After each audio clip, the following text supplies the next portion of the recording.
This is the day that my Lord has made, and I will rejoice, and I'll be glad in it. I encourage you to do the same. I want to come on and talk about how we see young people. In my experience, what I've come to find out many times is that the kids who adults tend to avoid, whether it's because of their dress or because of the way that they speak or the music they listen to, sometimes those are the most down-to-earth, kind-hearted kids. I'm talking about teenagers included now.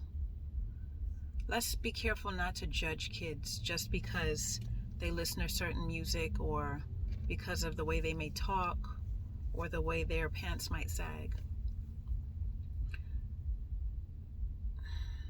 Sometimes what I notice people will do is if they see that there's something that they want to advise young people on, they will make it a point to give them advice on how they can improve their outward appearance before even getting to know the young person. And what we have to realize is that young people, at least a lot of them, hear the same remarks from a lot of people. But if they don't see genuine concern and love, and if they don't feel that you respect them as a person, they're probably not going to hear what you have to say anyway. Young ladies might wear clothes that maybe you would not have worn at their age. But if that's the first thing that you can say to them and you don't even know them, it's not gonna sit in a good place with them, because it's like before you even see them, it seems judgmental. It's not to say that you didn't come from you don't mean well, but I think it's so important that we learn how to communicate effectively with young people. They are our future.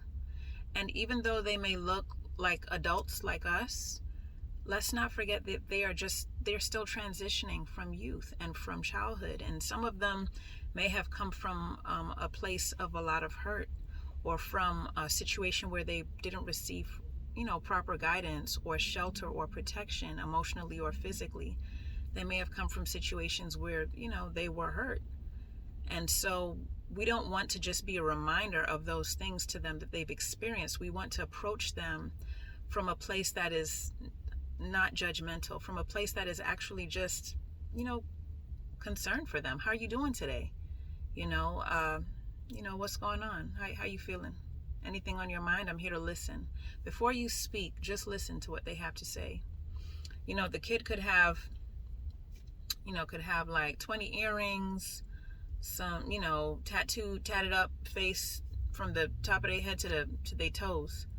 But that has nothing to do with who God made them as a person. Meaning, seek to understand the person. I'm telling you, if you would just listen to these young people and hear their heart, some of them are so aware of what's real and what's fake. And they could read you better than you could read them. Believe it or not, they really could. They can look at you and see your insecurities, see how you may judge them incorrectly just based on your body language or things that you say, and already know whether or not you're coming from a place of humility and love versus judgmental love. See, people who are judgmental, it doesn't mean that they don't love. They still love. Many of them do. But what we have to learn how to do is separate the judgmental perspective from the love so that it's palatable for the person who we're trying to speak into. When you first meet a person, it's usually not the best idea to just immediately start trying to speak to them or give them advice about how they should dress or things like that, unless you can tell that they are in a place where they are receptive to you to do that. If you don't even know each other, get to know them first. Many of us are parents of teenagers, and so this information, I hope that you will take it to heart and even use it with your own kids, your nieces, your nephews.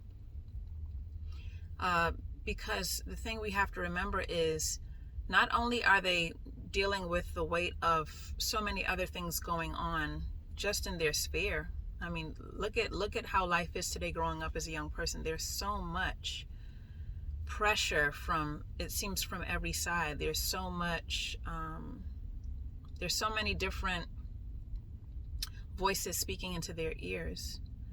And the last thing that they need to feel is as though they're letting you down because of the way that they appear. It doesn't mean that there isn't a time and a place once you have built rapport with that person, with that young person, to then give your advice and your perspective while still respecting the fact that they are human and that there are certain choices that they are now at an age where they can make for themselves. But let's just remember that timing has a lot to do with it, making sure that you're not prioritizing getting your point across over seeing them for who they are, listening to what they have to say. They have so many things coming at them that if they feel as though all that you're doing is giving them marching orders and telling them how they have to fix their life, they're less likely to even approach you when they feel as though they need somebody to talk to. So let's not make them feel so uncomfortable being in their skin that they don't even come to you when they should come to you. Okay? And let's not worry about how other people see our relatives, our young people, our sons, our daughters. Let's not worry about, how can you go outside this way? Because it's not about us. We should not feel in any way, shape, or form embarrassed because of something that is maybe a shortcoming of our child. If we know that we have done what we need to do and we are still cultivating our relationship with our child and encouraging them toward the right direction, and we hold them up in prayer, we don't have anything to be ashamed of. We really don't. We don't have anything to be ashamed of. You continue pouring into that young person. Continue to be proud of that person for who they are, beyond whatever it is that you may not appreciate or that they may be dealing with. Because they are a child of God. God made them. And He didn't make them for us to be ashamed of them. He didn't give you a child for you to be ashamed of them because there's something that they're going through that may be, that you may see as shameful. That's not, their actions are not them. We have to learn and remember to separate a person from what they do and still love and pour love into the person while praying and going before God to help them through whatever it is they may be doing. Well, their action is not them. If God saw us as the things that we have done, right?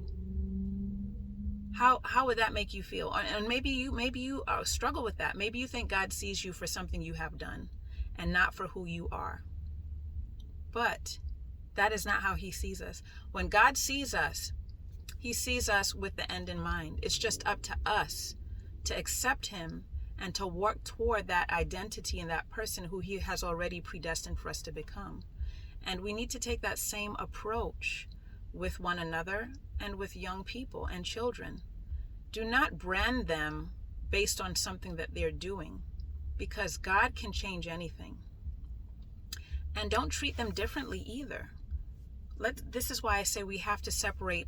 We have to find a way to love them and not judge them. To love them, to encourage them, to pray for them. It doesn't mean that you accept everything that they may do, but you still have to love them. And I encourage you to search within yourself to see if there's anything that I said that you can apply to your own interactions with your loved ones, with students you may work with people in the community who may approach you, even within your work environment, and help them to see that they are not their actions. Help them to see that there is worth in who they are and who God created them to be. And that at any given point in time, if they choose to walk toward their better selves, they can do so. Love and blessings to all of you today. And to you young people, I want you to know this. No matter where you are in your life right now, you are here for a reason. You are here on purpose. You are special because you are created by the Most High God, and He has a perfect plan for you. And His plan is the Bible says He delights, in blessing His children. He delights in us, and He delights in you, and He wants the best for you. I don't care what you've done, what you're doing, who you're doing it with. God has a plan for you. He loves you. I love you. And I see you. Don't quit on yourself. Start putting the right things into your ear. If you like to listen to music, I encourage you. Try this and see if it doesn't help. Start listening to music that is positive. Maybe you don't listen to gospel music right now. That's okay. There's a lot of music that may not necessarily be Christian music, but it's still music that edifies your spirit. Meaning it's music that encourages you to continue to live, to continue to strive toward becoming who God wants you to be. And I do pray, though, that you will find people who pour into you the love of God. And I encourage you to begin reading the Bible and to find music. There's a lot of music nowadays, Christian hip hop, if you're into that, Christian rock, if you're into that, but things that are Christ-centered, things that are basically meaning life-centered, because Christ is life.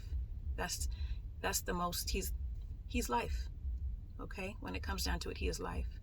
And I speak life into you right now, wherever you are. I speak life into you, teenage moms. I speak life into those of you who are struggling with knowing who you are. I speak life into you. You are kings and you are queens.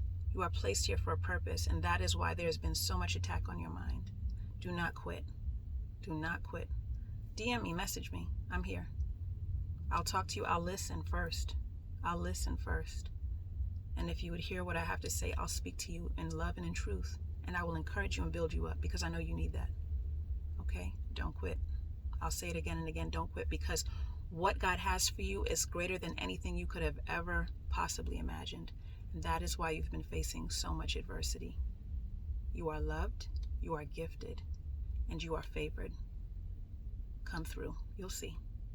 It won't always be this way. Love and blessings to you all.